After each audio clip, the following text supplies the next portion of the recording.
हाँ, नमस्कार प्यारे बच्चों। मैं आपको राजस्थान की भौतिक स्थिति बारे में बता रहा था और उसका मैंने 3 भाग आपको करवा दिए थे। उसके बाद में आज राजस्थान की भौतिक स्थिति के चौथे भाग करवाना है, तो ये आपकी नेक्स्ट क्लास है और आज राजस्थान की भौतिक स्थिति अपने कंप्लीट करने की कोशिश करेंगे। ठीक है, तो आप मुझे उम्मीद होगी भी आप पहले भाग, दूसरा भाग और तीसरा भाग आपने क्रम वाइज देख लिया होगा। ठीक है, और साथ में मैंने आपको ये भी बताया था भी आप जैसे भी देखते हो तो साथ में कॉपी पेन रखा करो और साथ के साथ में नोट्स तैयार करते रहा करो। ठीक है, उसके बाद में मैंने आपको ये भी बताया था भी आप हमारे चैनल को सब्सक्राइब करो, लाइक करो और शेयर जरूर किया करो। ठीक है, सब्सक्राइब करोगे तो आपको हर नोटिफिकेशन आपको मिलता रहेगा और कंटिन्यू आपकी क्लासें लगती रहेगी, तो इस बात का थोड़ा आप ध्यान रखिएगा। आज अपने राजस्थान की भौतिक स्थिति का चौथे भाग को करते हैं। राजस्थान की भौतिक स्थिति के चौथे भाग का नाम है जी दक्षिण पूर्वी पठारी प्रदेश। जैसे मैंने राजस्थान का नक्शे के बारे में बताया था, राजस्थान की आकृति होती है वो समचतुर्भुज के समान होती है, पतंगाकार होती है। ये भाग मैंने आपको पहला बता दिया था, उत्तरी पश्चिम मरुस्थलीय प्रदेश।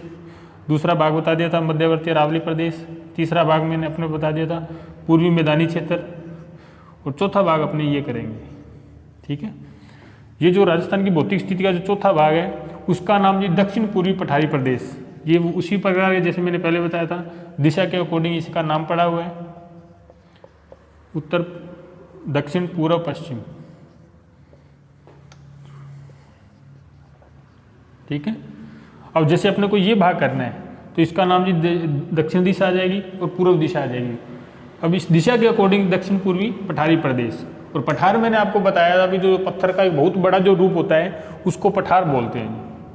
ठीक है, उसके अंदर अपनों ने 5-7 बातें या 10 बातें अपनों ने ध्यान रखी थी। उसके अंदर क्षेत्रफल कितना आता है, वहाँ पे जनसंख्या कितनी निवास करती है, उसके अंदर जिले कौन कौन से आते हैं, प्रमुख फसल कौन सी है, प्रमुख मिट्टी कौन सी है, हर आपको एक एक बात बताई थी। उसी प्रकार से अपने को इसमें करना है।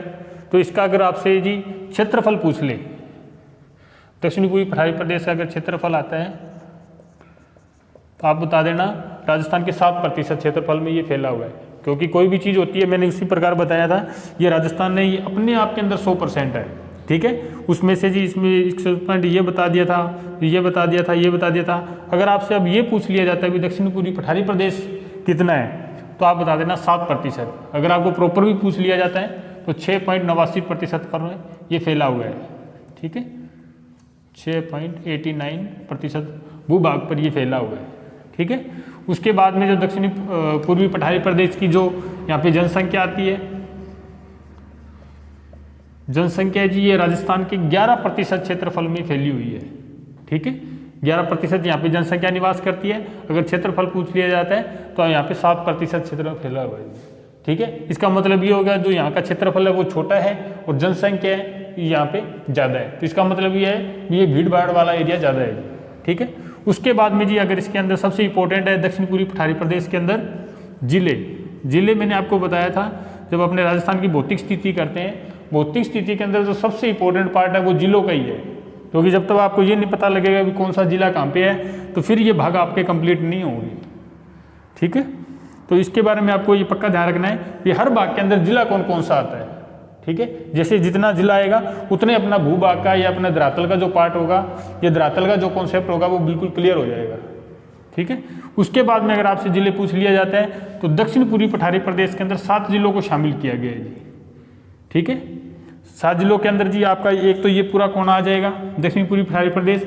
इसके अंदर जी कोटा, बूंदी, बारां, झालावाड़, ये जो मैंने आपको राजस्थान का नक्शा बताया था तभी मैंने आपको बताया था भी ये 4 जो जिले हैं जी, ये चीज़ आप हिस्ट्री के अकॉर्डिंग देख लो, चीज जोग्राफिकल कंडीशन देख लो, उसके अकॉर्डिंग हमेशा ही एक साथ में ही आते हैं। ये चारों जिलों का जो धरातल है वो एक जैसा है और वो चारों के धरातल जी पठारी क्षेत्र में अपने काउंट करते हैं। पठार मैंने आपको बता ही दिया कि पत्थर का बहुत बड़ा जो कागार होता है जी वो पठार होता है। ठीक है, अगर यहाँ पे जी समतल अगर मैदान भी अगर आपको दिखाई देता है तो समतल मैदान के अंदर जैसे आप गड्ढा खोदना शुरू करते हैं तो धरती के नीचे 5-7 फुट या 10 फुट के नीचे भी पत्थर निकल जाता है, तो वो जो पत्थर निकलता है उसको भी अपने पठारी क्षेत्र में काउंट करते हैं राजस्थान की भौगोलिक स्थिति के अनुसार। ठीक है, तो इसके अंदर जी आप ये 4 जिले तो पक्का याद रखोगे, कोटा, बूंदी, बारां, झालावाड़। उसके अलावा जो इसके अंदर आता है जी एक भीलवाड़ा आता है, नेक्स्ट चित्तौड़गढ़ आता है और लास्ट इसके अंदर बांसवाड़ा भी आता है। ठीक है, ये जैसी दिशा है जी, जैसे मैंने आपको नक्शे के अंदर एक भरना बताया था, बांसवाड़ा जो जिला है जी वो राजस्थान के दक्षिण के अंदर है। ठीक है, कोटा, बूंदी, बारां, झालावाड़ वो इस कोने के अंदर है, चित्तौड़गढ़ और भीलवाड़ा इसके जस्ट ऊपर है। तो ये 7 जिले इसके अंदर आएंगे। राजस्थान की भूगोलिक स्थिति के अंदर दक्षिण पूर्वी पठारी प्रदेश के अंदर 7 जिलों को शामिल किया गया है, ठीक है। उसके अंदर बाद में आता है जी दक्षिण पूर्वी पठारी प्रदेश के अंदर वार्षिक वर्षा कितनी होती है। वार्षिक वर्षा मतलब ये पूरे साल का होता है, भी पूरे साल के अंदर यहाँ पे कितनी वर्षा होती है, तो इसको आप औसत भी लिख सकते हो, भी मतलब यहाँ पे औसतन या वार्षिक वर्षा कितनी होती है यहाँ पे एवरेज के अनुसार। यहाँ पे जी दक्षिणी पूर्वी पठारी प्रदेश के अंदर 80 से 120 सेंटीमीटर वर्षा होती है, 80 से 120 सेंटीमीटर वर्षा होती है। इसका मतलब ये है भी ये जो क्षेत्र है जी यहाँ पे वर्षा ज़्यादा होती है, सबसे ज़्यादा होती है, बाकी इधर नहीं होती है, होती तो है इधर, लेकिन मैंने आपको इसका भी अलग अलग परसेंटेज बताया था। जैसे अरावली के बाद में अगर आपसे पूछ लिया जाता है भी सबसे ज़्यादा वर्षा किधर होती है, तो ये आपको जी दक्षिण पूर्वी पठारी प्रदेश के अंदर बताना पड़ेगा, जो सबसे भौगोलिक स्थिति के अनुसार सबसे वर्षा वाला ज़्यादा क्षेत्र है ये, ठीक है। उसके बाद में जी यहाँ की जो प्रमुख मिट्टी है, प्रमुख मिट्टी की बात करते हैं तो यहाँ पे आ जी काली मिट्टी, लाल मिट्टी और कच्छारी, ये 3 मिट्टियाँ जी इसके अंदर आएगी दक्षिणी पूर्वी पठारी प्रदेश के अंदर, ठीक है। उसके बाद में आता है जी यहाँ की प्रमुख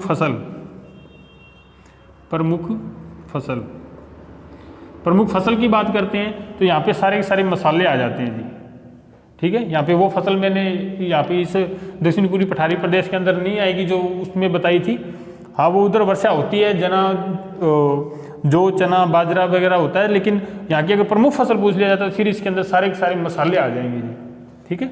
उसके बाद में जी यहाँ पे जी अभ्यारण्य 2 है दक्षिणी पूर्वी पठारी प्रदेश के अंदर, चाहे आप इसको राष्ट्रीय उद्यान भी बोल सकते हो, प्रमुख उद्यान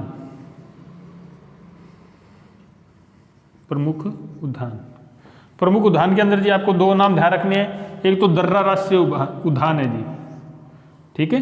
दर्रा राष्ट्रीय उद्यान मैंने बताया, दर्रा क्या होता है, दर्रा वही होता है जी जैसे ऊपर पहाड़ियों से या पत्थरों से जो ऊपर से पानी आता है कहीं पे बह करके, और वो जो कहीं नीचे स्थान पे आकर के इकट्ठा हो जाता है उसको दर्रा बोलते हैं जी,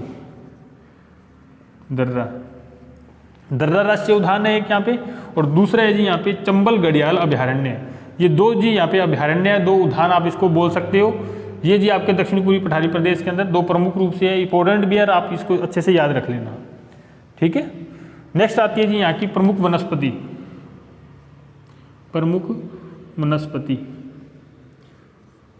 वनस्पति का अगर आपसे पूछ लिया जाता है तो यहाँ पे उष्ण शुष्क पतझड़ वाले वन सारे के सारे आ जाते हैं जी, ठीक है। इसके अंदर जीरोफाइटस आ जाता है, इसके अंदर मैंने आपको नीम, आंवला, गल्लूर वो बताया था। उसी प्रकार से जी इसके अंदर अगर आपसे पूछ लिया जाता है दक्षिण पूर्वी पठारी प्रदेश के अंदर भी यहाँ की प्रमुख वनस्पति कौन सी है, तो फिर आपको बताना पड़ेगा जी उष्ण शुष्क पतझड़ वाले वन, ठीक है। उसके बाद में जी यहाँ की प्रमुख,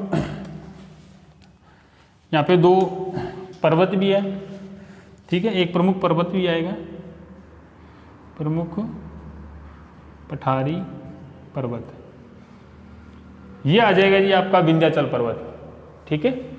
राजस्थान की भूगोलिक स्थिति के अंदर इसके अंदर जो पर्वत आता है वो विंध्याचल पर्वत आ जाएगा, ठीक है।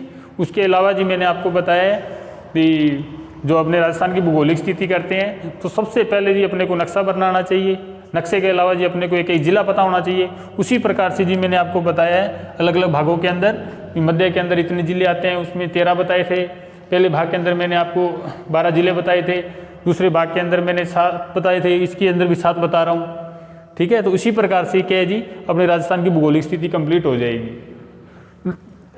एक भूगोलिक स्थिति के अंदर थोड़ा सा ये बात ध्यान रख लेना कि भूगोलिक स्थिति की जी कोई ऐसे सीमा निर्धारित नहीं करी गई है कि भी जी इधर से जी वो पार्ट नहीं आ सकता या इधर से वो पार्ट नहीं आ सकता।